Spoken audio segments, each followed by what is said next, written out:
네, 다음으로 단상 이선식 대비 전체 전선 중량비 혹은 전력 손실비입니다. 이렇게 보시면 돼요. 전선 중량비가 일정할 때 전력 손실비하고 그다음에 전력 손실비가 일정할 때 전선 중량비가 같다. 그래서 하나만 외우시면 됩니다.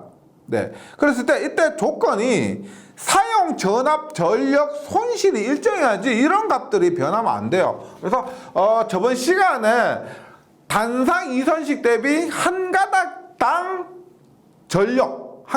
전력도 외워 주시고요. 지금 전선 중량비와 전력 손실비도 외워 주시면 됩니다. 결론은요. 일단 봅니다. 단상 이선식 대비했을 때 전선 중량비 전력 손실비 같고요. 일단 모두 3이 들어갑니다. 보세요. 단상 3선식은 8분의 3이에요. 37.5%. 예. 삼상 3선식은 4분의 3입니다. 네. 75%죠. 75%. 삼상 4선식은 3분의 1이에요. 33.3%인데 이건 유도가당은 생략합니다.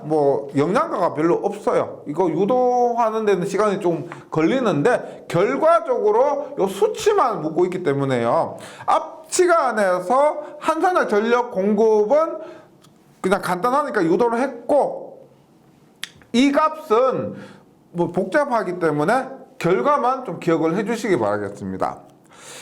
그 다음으로 단상 3선식입니다. 우리가 단상 2선식과 삼상 3선식, 삼상 4선식은 회로 이론에도 많이 다루고요. 전력공학, 그 다음에 전기기기에서도 많이 취급이 됩니다. 하지만 이 단상 3선식 같은 경우는 타 과목에서는 잘 나오지 않습니다. 전력공학과 실기에서만 자주 출제됩니다. 그러면 이 단상 3선식의 특징에 대해서 한번 공부해 보도록 합니다. 일단 변압기가 이렇게 1차 측에 변압기가 있고요. 그 다음에 2차 측이 이렇게 있는데 단상 3선식은 중성선을 이렇게 뺍니다. 그렇게 했을 때 일반적으로 상에는 110, 선간에는 220V가 걸리게 됩니다. 그리고 이 상과 상 사이, 상과 중성선 사이, 상과 중성선 사이의 선 사이에도 부하가 연결되고요. 선과 선 사이에도 이렇게 부하가 연결이 됩니다. 네, 요런 화면이 도면이고요. 근데 우리가 단상 3선식을 110에 220 이렇게 표현해요. 이건 뭐냐면 상전압이 110이고 선간전압이 220이다 이렇게 표현합니다. 혹은 220에 440도 있어요.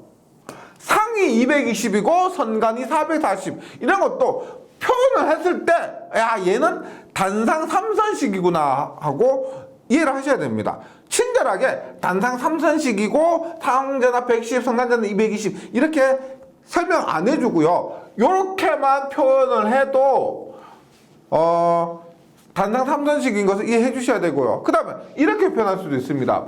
110에 0에 110 무슨 말이다? 110, 0, 110 이런 의미예요. 이것도 단상 3선식을 의미하는 얘기입니다. 이렇게 했을 때 모든 기준은 단상 2선식을 기준으로 한 특징을 얘기합니다. 장점 앞에서 한 것들이요. 전압 및 전류가 일정할 경우 한 선당 공급 전력이 1.33배만큼 증가했다. 상전압 기준으로 했을 때 1.33배 저번 시간에 했던 거죠. 그 다음에 조금 전에 한 겁니다. 전압 전력 손실이 일정할 경우 전선 전체 소요량이 똑같은 전압 똑같은 전력 손실을 가질 때 전선의 소요량이 8분의 3배만큼 감소합니다. 37.5%. 그 다음에 두 종류의 전압을 얻을 수가 있습니다. 이렇게 110과 220 혹은 220과 440 두 종류의 전압을 얻을 수 있는 장점이 있고요. 그 다음에 전압 강화 및 전력 손실이 감소한다. 이것도 단상 3선식의 장점이죠. 단상 2선식에 비해서 전류가 분배되고 전류가 분배되면 그에 따른 전압 강화와 전력 손실이 감소하게 된다는 겁니다. 장점인데 단점이 뭐냐? 단점 봅니다.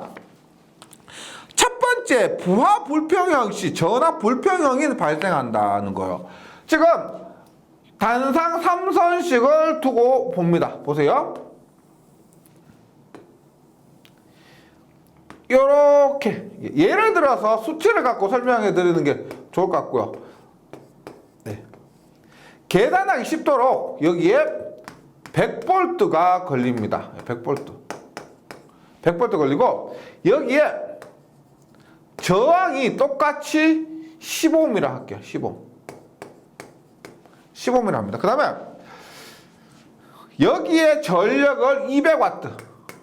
그 다음에 여기에 전력을 100W. 즉 문제 교재에서 뭐라고 했냐면 부하 불평형 시, 부하가 불평이란 말은 여기에 단자에 연결하는 전력이 다른 전력 값을 연결했다. 여기에는 200W를 연결하고 여기는 100W를 연결했다. 이것이 부하 불평형입니다. 여기에 연결한 전력과 여기에 연결한 전력이 다르다는 거죠. 이렇게 했을 때 보세요. 만약에 200W다. 100V 200W면 저항값이 얼마냐면 P는 R분의 V제곱에서 R은 P분의 V제곱이죠. 그럼 얼마요? 200분의 100의 제곱 하면 50ohm이죠. 55. 이때 저항이 부하의 저항이 50ohm입니다. 이때 얼마요? 100분의 200, 100분의 100의 제곱하면 이때 저항은 100ohm이겠죠. 100ohm. 그러면 일단 이 저항값 무시했고요. 저항값 무시하고 100V에 50ohm이면 여기에 흐르는 전류가 2A가 흐를 것이고 선로정 무시했을 때 100ohm이고요. 100V면 여기에 흐르는 전류는 1ohm이죠. 1ohm. 1A죠. 1A입니다. 그러면 교재에서 말하는 내용이 뭐냐면 이게 실기에서도 이 개념을 이용하기 때문에 설명드립니다.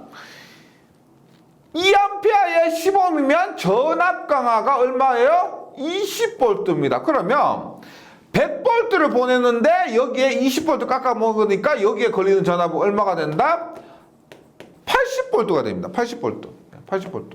그 다음에 100V인데 여기에 전압 강화는 10V가 되고 여기에 걸린 전압은 얼마가 돼요? 100V에서 10V 깎아 먹으니까 90V가 됩니다. 90V. 그러니까 교재에서 얘기하는 그거예요. 부하가 불평형이 되면은 부하에 걸리는 전압도 있죠. 이 부하에도 똑같은 전압이 걸렸으면 좋은데 이렇게 80V와 90V처럼 불평형이 되는 전압이 걸린다 이런 의미예요. 근데 사실 얘는 크게 문제되지 않습니다. 예, 전압이 조금 제가 극단적으로 이렇게 설명하기 위해서 말씀드린 것이고 크게 문제되지 않은데 그 다음 내용이 크게 문제돼요. 보세요. 부하 불평형 시 똑같아요.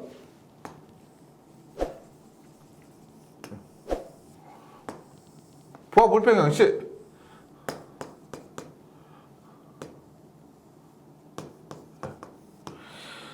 중성선의 단선에 의한 얘가 문제입니다. 중성선이 만약에 얘가 끊어져 버렸습니다. 이렇게 연결되어 있다가 끊어져 버립니다. 그러면 얘는 이런 회로가 되겠죠.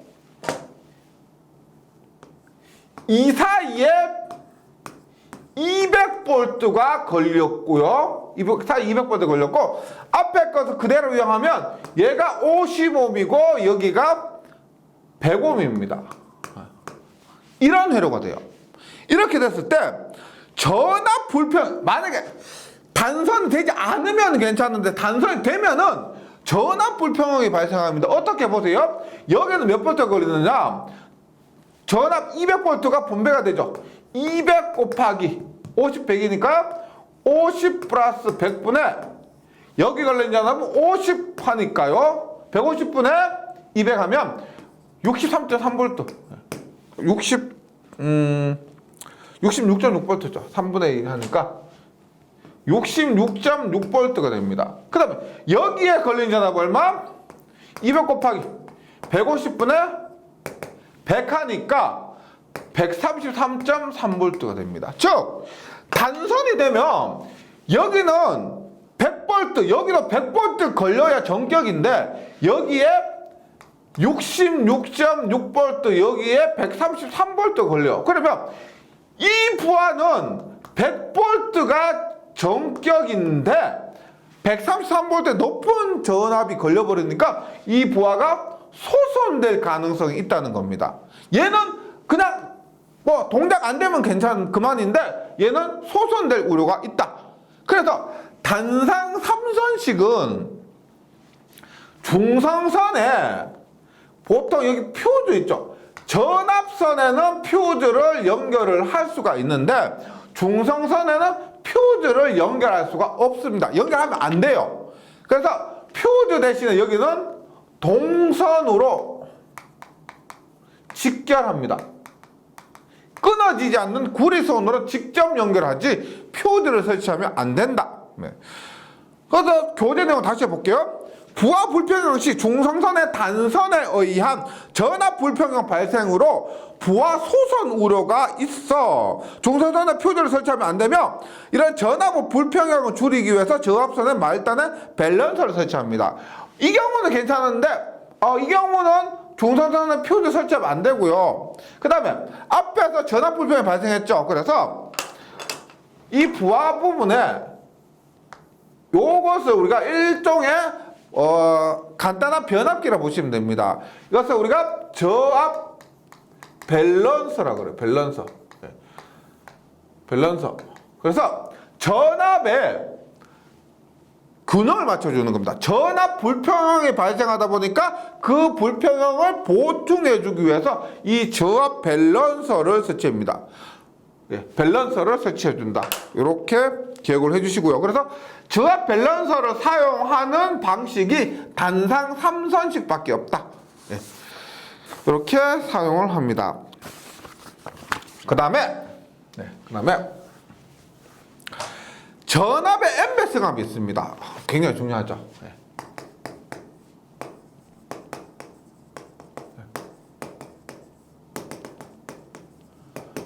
네. 우리나라가 예전에는 110V를 썼습니다. 보세요. 예전에 이런 거 기억나시는지 모르겠습니다. 그래서 코드가 이렇게 생겼다가 지금은 우리가 이렇게 돼지코 모양이죠. 이때 110V를 썼다가 220V로 바꿨습니다. 이게 시작은 1970년대부터 했고요. 이게 1990년대 거쳐서 2000년도에 마무리가 됐습니다. 그래서 우리나라는 공식적으로 220V 사용하고 있습니다. 그런데 110에서 220V를 사용함으로 인해서 제가 저번 시간에 말씀드렸지만 집집마다 변압기를 나눠주고요. 경비도 굉장히 많이 들었습니다. 비용이 엄청 컸어요. 그럼에도 불구하고 왜 110에서 220V로 전압을 높였느냐? 우리가 예전에 66kV에서 154, 345, 765 이렇게 전압이 계속 높아졌습니다. 우리가 얼마 전에도 전압 765kV 철탑 세우는 것 때문에 주민 반대하고 그런 안 좋은 일이 좀 있었죠. 그런 반대에도 불구하고 왜 전압을 이렇게 하면 루트 3배, 2배 이런 식으로 올리느냐 하는 이유를 이번 시간에 공부해 보도록 하겠습니다. 가장 중요한 것은 경제적인 문제죠. 경제적인 문제. 안전성에도 안전성 측면에서의 이유도 있지만은 경제적인 문제가 가장 큽니다. 한번 보도록 할게요. 첫 번째, 전력 손실과 전력 손실률 측면에서. 근데 이 부분은 앞에서 3장에서 공부를 했었습니다. 보세요. 당연히 공식적인 그 해석을 한번 해보도록 할게요. 전력 손실은 전류의 제곱 곱하기 저항입니다. 그리고 단상으로 할게요. 삼상으로 하면 복잡하니까 P는 전압 곱하기 전류 곱하기 역률이니까 전류는 얼마다? 전압 곱하기 역률분의 전력이 되죠. E 제곱 곱하기 R이고, 이렇게 하면 V 제곱 코사인 제곱 세타분의 P 제곱 R입니다. 근데 지금은 우리가 전압의 매승압입니다. 뭐 다른 것은 고려하지 않고요. 역률은 고려하지 않고 오직 전압만 봅니다. 그러면 이 관계에서 전력 손실은 V 제곱분의 1입니다. 전압의 제곱분의 1에 반비례한다. 즉 전압이 2배가 되면 전력 손실은 몇 배가 된다는 거예요? 110에서 220으로 2배로 전압이 됐죠? 그럼 전력 손실은 4분의 1이 된다는 겁니다. 당연히 우리가 전력 운용적인 측면에서 보면은 전력 손실이 굉장히 다운되기 때문에 경제적이다 볼 수가 있습니다. 그래서 첫 번째 전력 손실은 전압의 제곱에 반비례한다. 그 다음에 전력 손실률이라고 해서 K라고 합니다. 전력 손실률 기준이 뭐냐? 전체 전력분의 전력 손실을 전력 손실률이라고 합니다. 그럼 이 전력 손실률은 P분의 이 공식 있죠? 그대로 대입합니다. 전압의 자승 곱하기 코사인 자승분의 P 제곱에 R 하니까 여기 P 하나 약분되죠? P하고 P 하나 약분되니까 결론은 뭐다? V 자승의 코사인 제곱 세타분의 PR입니다. PR. 예, PR. 즉 다른 요소들이 일정할 때 전력 손실률도 전압의 제곱에 반비례합니다. 전력 손실률도. 그러니까 이 전력 손실률이라는 값이 작을수록 좋은 거죠. 따라서 전압이 2배가 되면 전력 손실률도 4분의 1배가 된다. 이런 관계가 있습니다. 그 다음에 공급 전력 봅니다. 공급 전력. 이때는 공급 전력은 전력을 따질 때도 다른 값들이 변하면 안 돼요. 전력 손실률 값이 일정하다고 했을 때 전력을 얘기합니다. 볼게요. 앞에서 보세요. 전력 손실 K는 V 자승 코사인 제곱 세타분의 PR이 있죠. PR. 그러면 이 값이 일정하다라고 하면은 공급 전력은 어떻게 된다? P는 얼마? R분의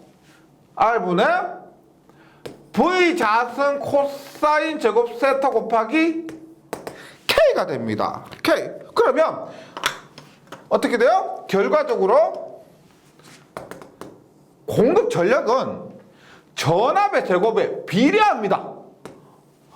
전력 손실률이 일정하다고 보고 나머지 값도 변동이 없다고 했을 때 전압이 2배가 되면은 공급 전력은 4배를 보낼 수가 있다는 거예요. 굉장하죠. 3, 4, 5에서 7, 6, 5로 만약에 전압이 2배가 됐다.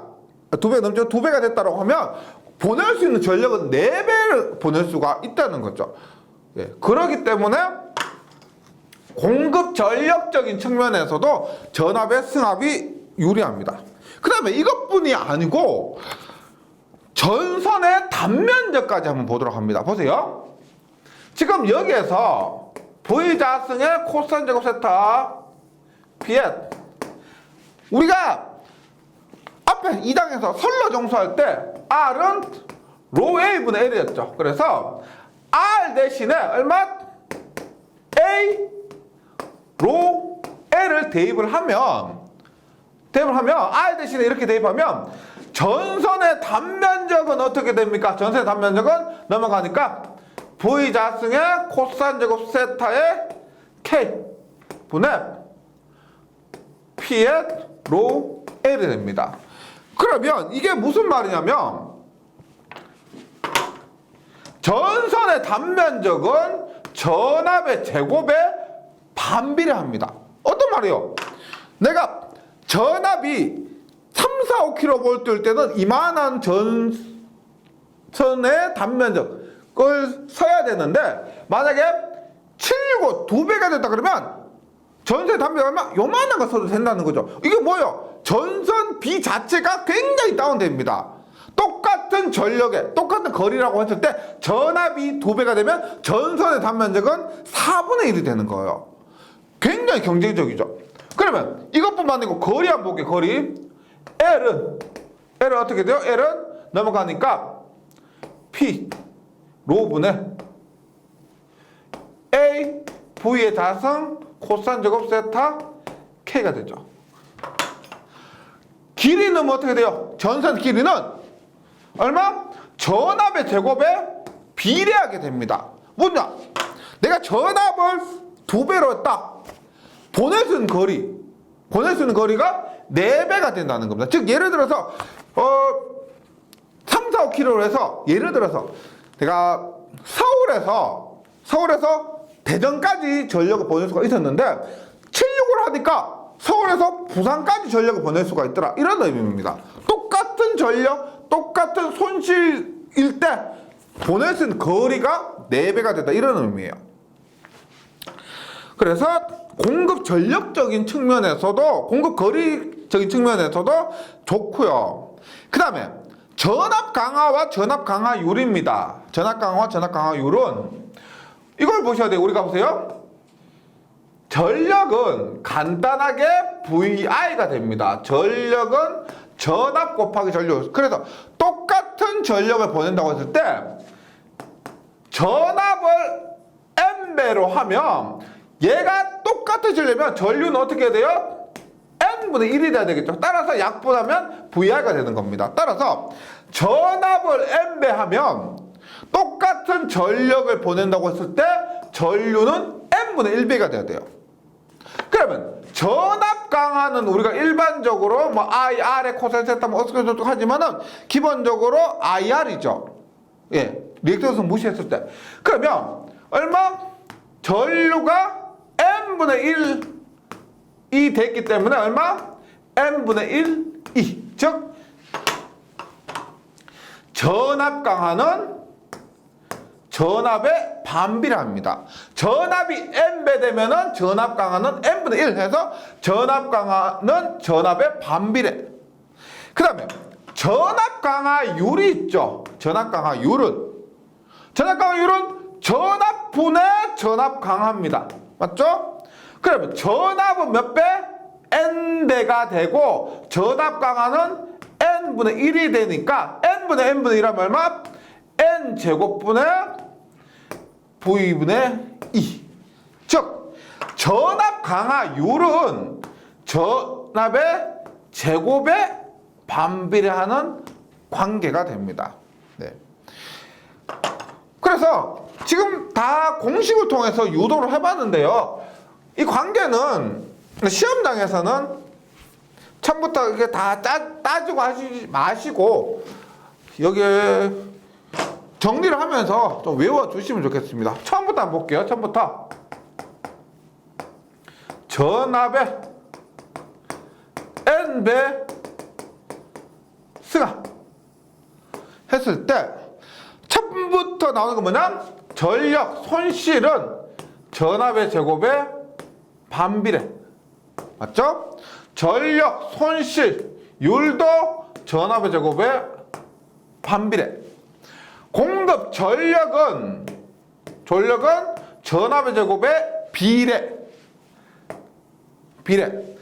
전선의 단면적은 전압의 제곱에 반비례. 통전 거리는 전압의 제곱에 비례. 그 다음에 전압 강화는 전압의 반비례. 전압 강화율은 전압의 제곱의 반비례. 보면 보세요. 여기서 비례 반비례 떠나서 클수록 좋은 게 뭐가 있어요? 클수록 좋은 거. 지금 공급 전력이나 보낼 수 있는 전력이나 전선의 길이, 보낼 수 있는 길이는 클수록 좋은 겁니다. 맞죠? 클수록 좋기 때문에 얘는 전압의 제곱에 비례하는 거예요. 클수록 좋은 건 제곱의 비례. 그 다음에 작을수록 좋은 거. 전력 손실이 작을수록 좋죠. 전력 손실률도 작을수록 좋죠. 전선의 단면적도, 전선 비용이니까 작을수록 좋고요. 그 다음에 전압 강화도 작을수록 좋고 전압 강화율도 작을수록 좋은데, 작을수록 좋은 것 중에서는 전압 강화만 반비례, 나머지는 전부 제곱의 반비례. 이렇게 외워주시면 되겠습니다. 봤을 때 이게 커야 좋으냐 작아야 좋으냐. 커야 좋은 건 제곱의 비례, 작아야 좋은 건 제곱의 반비례인데 전압 강화만 반비례, 전압 강화율은 제곱의 반비례. 이렇게 하시면 크게 어려움 없을 겁니다. 한번 쭉 따라오면서 정리해 보시면 좋고요. 요거 뭐 시험장에서 처음부터 유도하기도 좀 부담스럽고, 시험장에서 긴장된 상태에서 유도하다 보면은 과정에서 좀 틀릴 수가, 실수할 수가 많습니다. 실수할 가능성이 많고 해서 그 시험장에서 유도해서 찾아내기보다는 지금 여기에서 이 관계 있죠? 요것만 좀 정리해서 외워주시면 좋겠습니다. 그래서 결론적으로 말씀드리면 이런 거예요. 지금 보면 이것을 통해서 보면 전압을 승합할 만한 충분한 이유가 있죠. 경제적인 면에서 단면적이나 전력 손실이나 전력 손실이나 이런 면에서 전압을 승합할수록 굉장히 유리합니다. 그럼 단점은 뭘까요? 단점은, 전압을 승합함으로 인해서 단점은, 우리가 1장에서 했었죠. 뭐 22.9kV 같은 경우는 2개에서 3개, 뭐 154kV 같은 경우는 뭐 10개에서 11개. 그러면 전압을 승합함에 따라서 단점은 애자나 기기류, 예를 들어 차단기도 전격자들이 우리가 뭐 3.6kg짜리 차단기보다는 뭐 25.8kg짜리 차단기가 더 비싸겠죠. 그래서 애자 및 기기류의 가격은 비싸지는 게 맞습니다. 그 다음에 우리 전선 간의 거리를 생각했을 때 지지물의 높이, 154kV의 철탑과 765kV의 철탑을 비교했을 때 765kV가 더 튼튼하고 더 높이 지어야 되겠죠. 그렇기 때문에 지지물의 비용은 우리가 전압이 높아질수록 비싸집니다. 그럼에도 불구하고 이러한 장점 때문에 전체적으로 봤을 때는 전압을 승합하는 것이 더 경제적이더라, 이런 의미예요. 네, 이렇게 정리해 주시기 바라겠습니다. 그래서 건설비를 한번 볼게요. 건설비. 건설비 보면은 우리가 전압에 따른 비용인데 보세요. 전압이 높아질수록 전선비 자체는 낮아집니다. 왜? 전선비는 요 부분 있죠. 요 부분. 전압이 커질수록 전압은 제곱에 비례해서 작아지기 때문에 이것이 전선비입니다. 전선비. 그 다음에 방금 말씀드린 애자나 지지물비, 이런 기기류는 전압이 높아질수록 이렇게 높아집니다. 애자, 지지물, 이런 것들. 그러면 결론적으로 어떻게 되냐면, 우리가 뭐 타과목에서 회로 이론을 공부하셨으면 회로 이론에서 최대 전력이 전달되는 조건은 내부 저항과 부하 저항이 같을 때, 그 다음에 전기 기기 과목에서도 최대 효율 조건은 동선과 철선이 같을 때. 그러니까 가장 효율이 좋을 때는, 가장 비용이 쌀 때는 이게 같을 때입니다. 즉 이런 식으로, 즉 요 지점에서 애자 지지물비와 전선비가 같을 때, 이때 전체 비용이 가장 작게 든다는 겁니다. 이렇게 찾을 수가 있고요. 그래서 전압이 높을수록 전선 비용은 감소하고 애자 및 기기류의 가격은 증가하게 됩니다.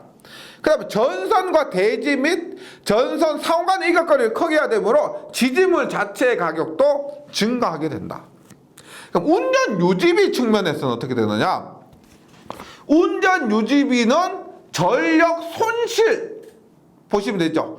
전력 손실이 많으면 운전 유지비가 많이 들고 이렇게 이해하시면 되겠습니다. 그래서 전력 손실은 전압의 제곱에 비례해서 감소한다라고 했고 그 다음에 기타 유지비는 전압과 더불어 증가합니다. 전압이 높을수록 기타 유지비, 예를 들어서 우리가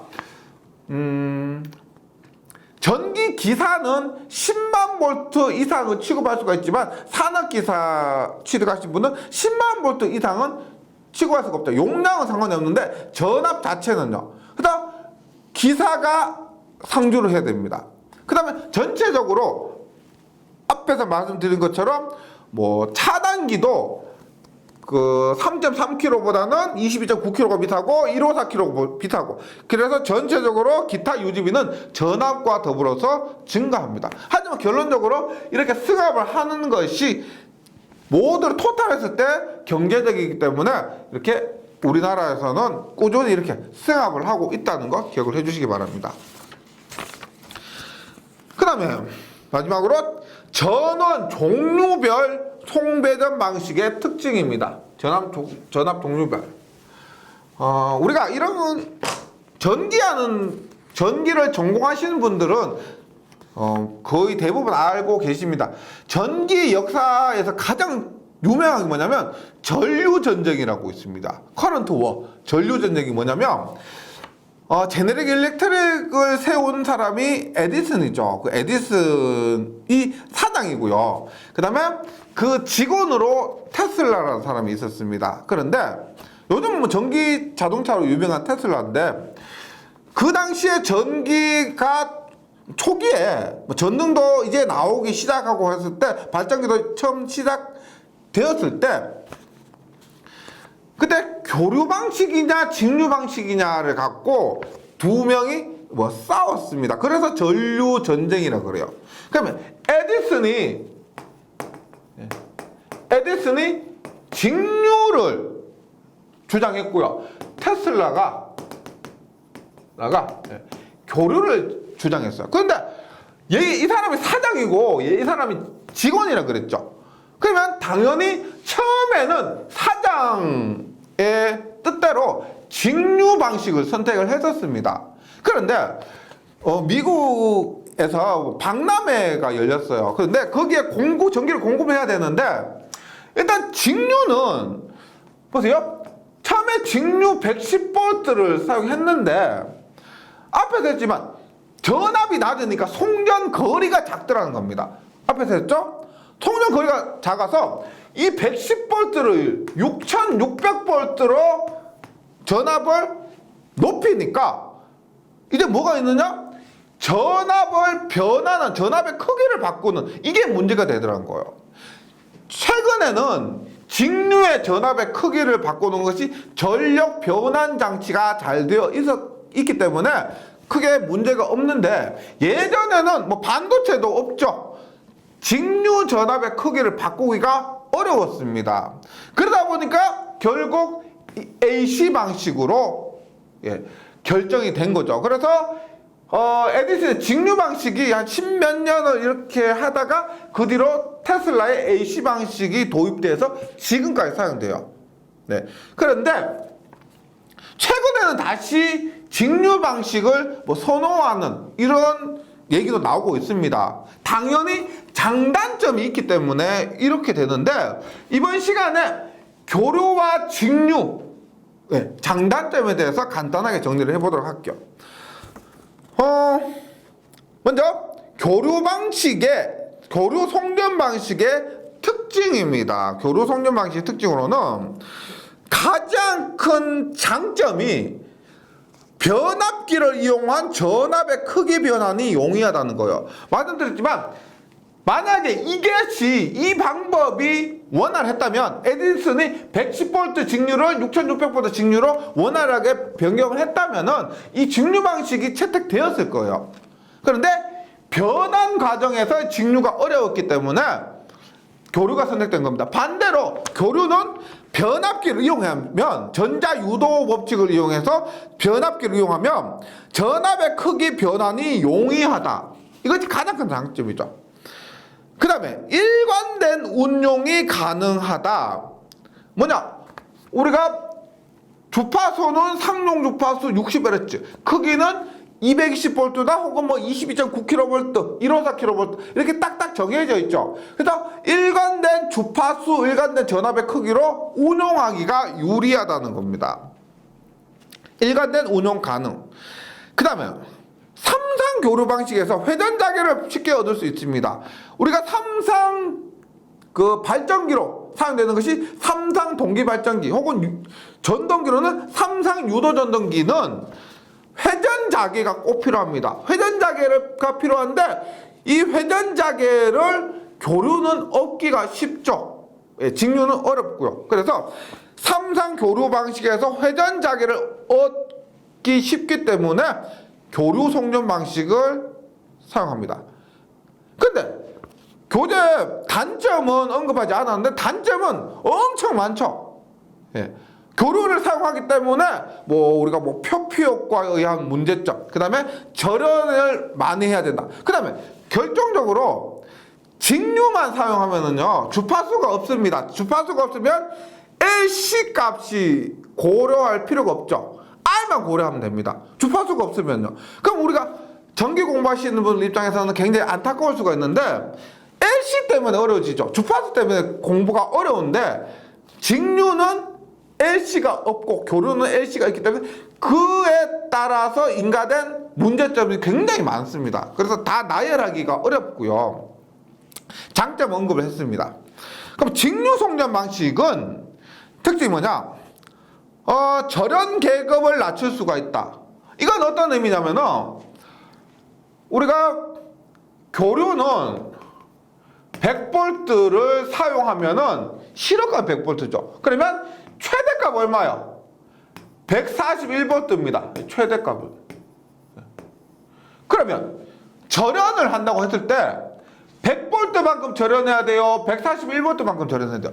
최대값이 141V만큼 튀니까 최대값만큼 절연을 해야 되는 겁니다. 이만큼 절연해야 돼요. 다만 반대로 직류는 100V를 사용하면 이것이 평균값, 최대값, 실효값이니까 100V만큼만 절연을 해도 된다는 거죠. 그래서 절연 계급을 낮출 수가 있어서 경제적이다.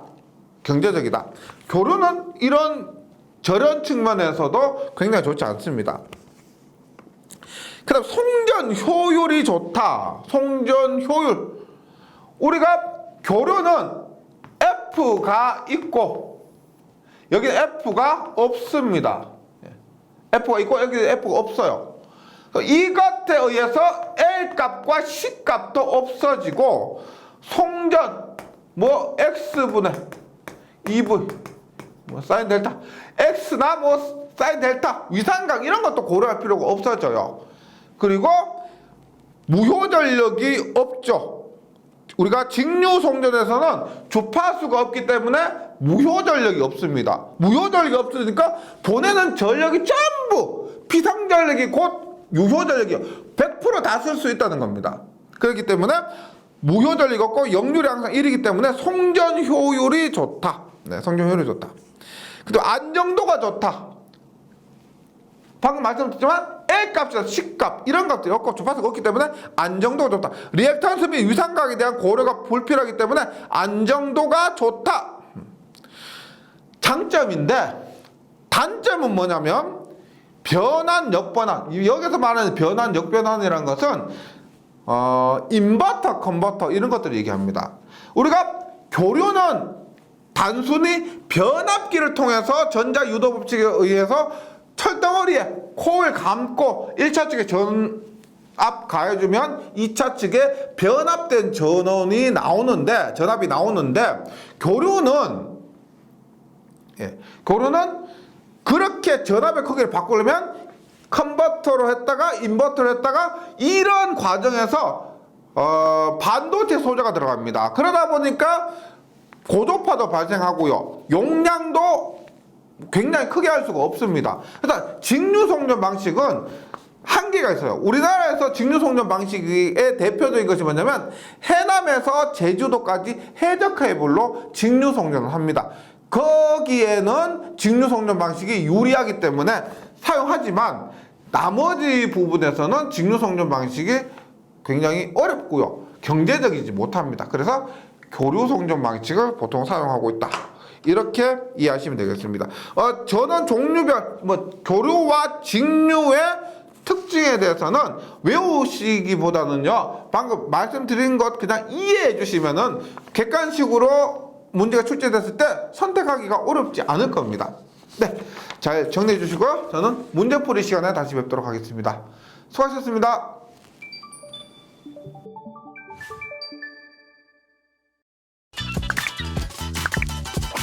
전기에 강해요 전기 자격증